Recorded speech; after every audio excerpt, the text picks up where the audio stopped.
أعوذ بالله من الشيطان الرجيم بسم الله الرحمن الرحيم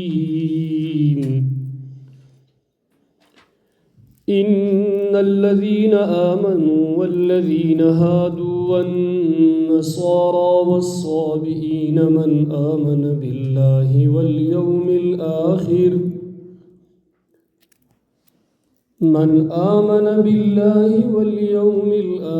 وعمل صالحا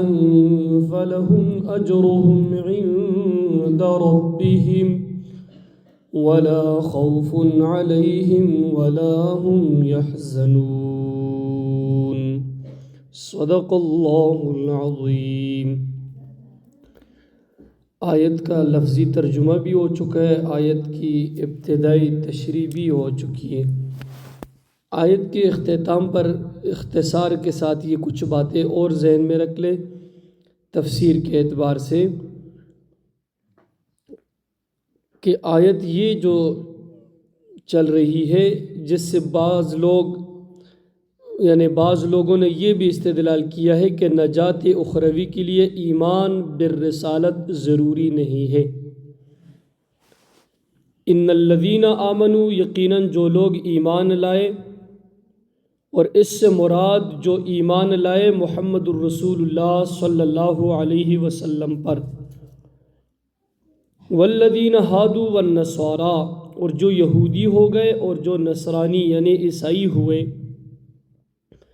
والصابئین، اور صابی ہوئے۔ صابی وہ لوگ تھے جو عراق کے علاقے میں رہتے تھے اور ان کا کہنا تھا کہ ہم دین ابراہیمی پر ہیں، لیکن ان کے ہاں بھی بہت کچھ بگڑ گیا تھا۔ جیسے حضرت ابراہیم علیہ السلام کی نسل بگاڑ کا شکار ہو گئی تھی، اسی طرح وہ بھی بگڑ گئے تھے، اور ان کے ہاں زیادہ تر ستارہ پرستی کا رواج تھا۔ من آمن باللہ والیوم الآخر، جو کوئی بھی ایمان لایا ان میں سے اللہ پر اور یوم آخرت پر، وعمل صالحا، اور اس نے اچھے عمل کیے، فلہم اجرہم عند ربہم، تو ان کے لیے محفوظ ہے ان کا اجر ان کے رب کے پاس، ولا خوف علیہم ولا هم یحزنون، اور نہ ان پر کوئی خوف ہوگا اور نہ وہ غمگین ہوں گے۔ ان لوگوں کو نہ تو کوئی خوف، کوئی بھی کسی بھی قسم کا خوف دامنگیر نہیں ہوگا، اور نہ ہی وہ کسی حزن سے دوچار ہوں گے۔ ظاہر الفاظ کے اعتبار سے دیکھیں تو یہاں ایمان بالرسالت کا ذکر نہیں ہے۔ اگر کوئی اسے غلط استدلال کرتا ہے تو اس کا پہلا اصولی جواب تو یہ ہے کہ بعض احادیث میں ایسے الفاظ بھی موجود ہیں، من قال لا الہ الا اللہ دخل الجنہ، تو کیا اس کے یہ معنی ہے کہ صرف لا الہ الا اللہ کہنے سے جنت میں داخل ہو جائیں گے، اب کسی عمل کی ضرورت نہیں ہے؟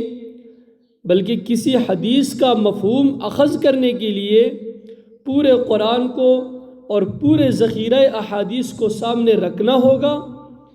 کسی ایک جگہ سے کوئی نتیجہ نکال لینا یہ صحیح نہیں ہے۔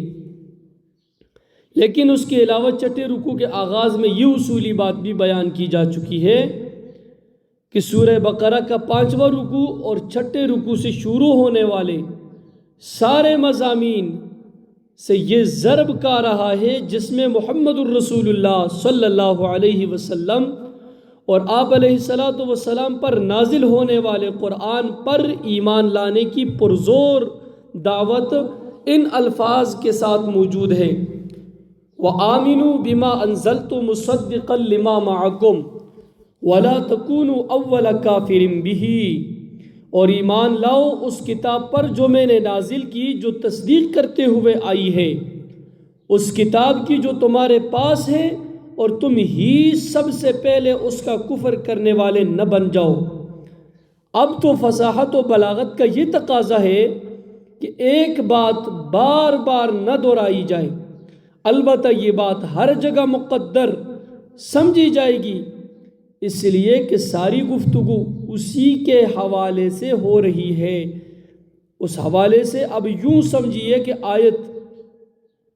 یہ جو ہم پڑھتے وَآمِنُوا بِمَا أَنزَلْتُ مُصَدِّقًا لِمَا مَعَكُمْ، اس میں محذوف دو الفاظ ہیں، فی ایامہم یا فی ازمنتہم، اپنے اپنے دور میں، یعنی ان الفاظ کو محذوف مانے جائیں گے تو پھر معنی یہ بن جائے گا۔ تو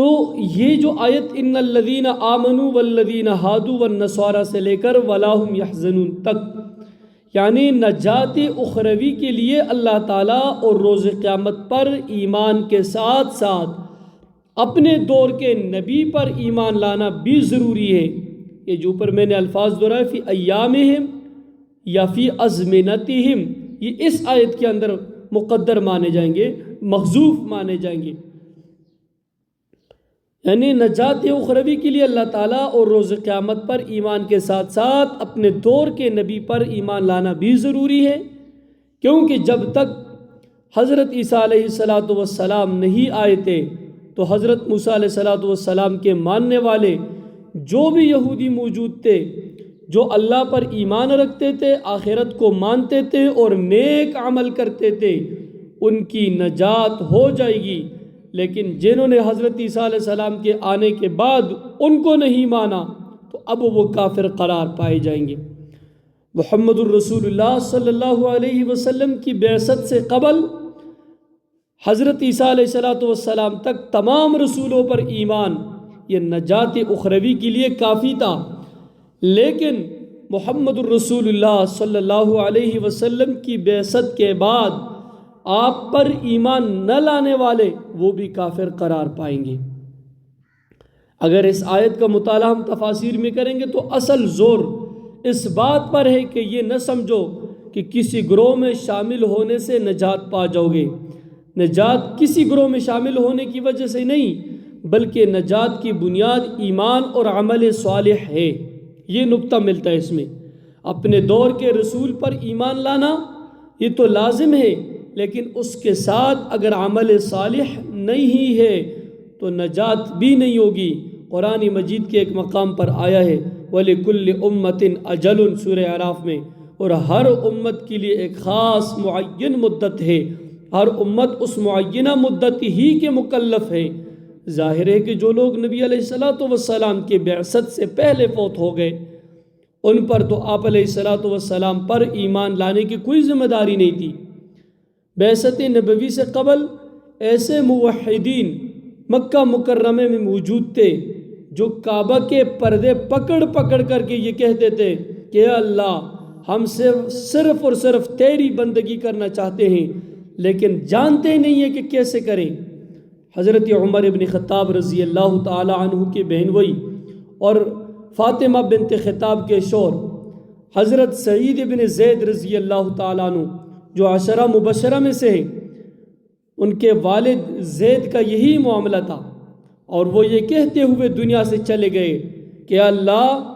میں صرف تیری بندگی کرنا چاہتا ہوں مگر نہیں جانتا کہ کیسے کروں۔ اور سورہ فاتحہ کے مطالعہ کے دوران اس میں لکھا ہے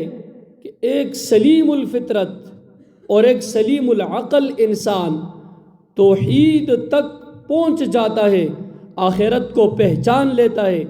لیکن آگے وہ نہیں جانتا کہ اب کیا کریں، تو احکام شریعت کی تفصیل کے لیے وہ رب العالمین اور مالک یوم الدین یہاں جو ہے بالکل ایسی جگہ پر جب حاضر ہوتا ہے تو ہاتھوں کو پھیلا کر سوال کرنے پر مجبور ہے کہ اہدنا الصراط المستقیم، اسی صراط مستقیم کا دعا جو اب یہ قرآن حکیم اور اس میں سورہ بقرہ ہی سے احکام شریعت کا سلسلہ شروع کیا جا رہا ہے کہ یہ کرو اور یہ نہ کرو، امر بالمعروف اور نہی عن المنکر۔ اب یہ فرض ہے کہ یہ تم پر لازم کیا گیا ہے اور یہ چیزیں حرام کی گئی ہے، یہ چیزیں تم پر حلال کی گئی ہے۔ وَإِذْ أَخَذْنَا مِيثَاقَكُمْ وَرَفَعْنَا فَوْقَكُمُ الطُّورَ وَإِذْ أَخَذْنَا، اور اس وقت کو یاد کرو جب ہم نے لیا تھا میثاقکم تم سے پختہ وعدہ، ورفعنا اور ہم نے بلند کیا، ہم نے اٹھائے، فوقکم الطور تم پر پہاڑ طور کو۔ اور ذرا اس وقت کو یاد کرو جب ہم نے تم سے قول و قرار لیا اور تمہارے اوپر اٹھایا کوہ طور کو۔ بنی اسرائیل کو جب تورات دی گئی تو اس وقت ان کے دلوں میں اللہ اور اس کی کتاب کی ایک ہیبت ڈالنے اور خشیت پیدا کرنے کے لیے معجزانہ طور پر ایک ایسی کیفیت پیدا کی گئی کہ ان کے اوپر کوہ طور کو اٹھا کر معلق کر دیا گیا۔ اس وقت ان سے کہا گیا خذوا ما آتیناکم بقوہ، پکڑو اس کو مضبوطی کے ساتھ جو ہم نے تم کو دیا، اس کتاب تورات کو اور اس میں بیان کردہ احکام شریعت کو مضبوطی کے ساتھ تھام لو۔ وَاذْكُرُوا مَا فِيهِ اور یاد کرو جو کچھ اس میں ہے۔ وَاذْكُرُوا مَا فِيهِ یعنی اس کتاب کے اندر جو کچھ ہے اس کو یاد کرو، لَعَلَّكُمْ تَتَّقُونَ تاکہ تم بچ سکو۔ ثُمَّ تَوَلَّيْتُم مِّن بَعْدِ ذَلِكَ پھر تم نے روگردانی کی اس کے بعد، کتاب کے اندر جو کچھ نازل کیا، جو کتاب تمہیں دی گئی، دونوں چیزوں کے بعد پھر تم نے اس سے منہ موڑ لیا، یعنی جو میثاقی شریعت تم سے لیا گیا تھا اس کو توڑ ڈالا تم نے، اس کو پس پشت ڈال دیا۔ فلولا فضل اللہ پھر اگر اللہ کا فضل نہ ہوتا،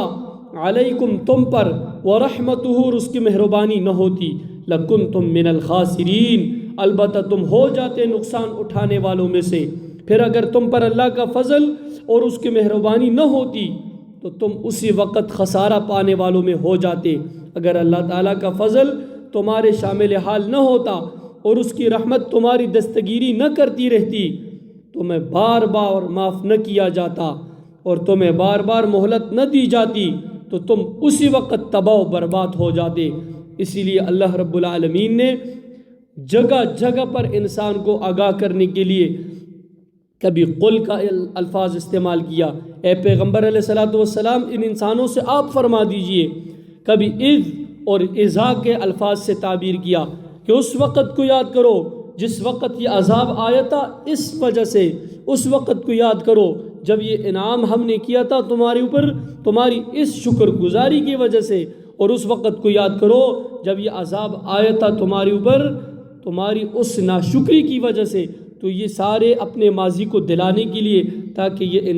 انسان ہی رہے اور انسان بن کر زندگی گزارنے کی کوشش کرے۔ لیکن جب یہ انسان اپنی انسانیت سے نکل جاتا ہے، ڈھانچہ تو اس کا انسانیت نظر آتا ہے، لیکن قرآن کریم میں فرمایا اولئک کالانعام بل ہم اضل، یہ تو جانوروں کے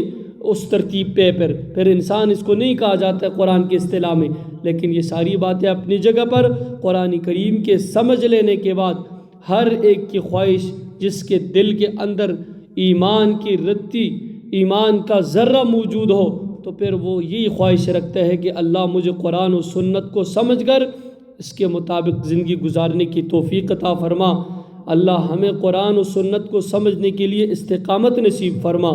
قرآن و سنت کو سمجھانے کی اللہ ہمیں یہ ملکہ عطا فرما، اور آخری وقت بھی ہمارے قرآن و سنت کو سمجھتے سمجھاتے ہوئے آئیں۔ وآخر دعوانا ان الحمد للہ رب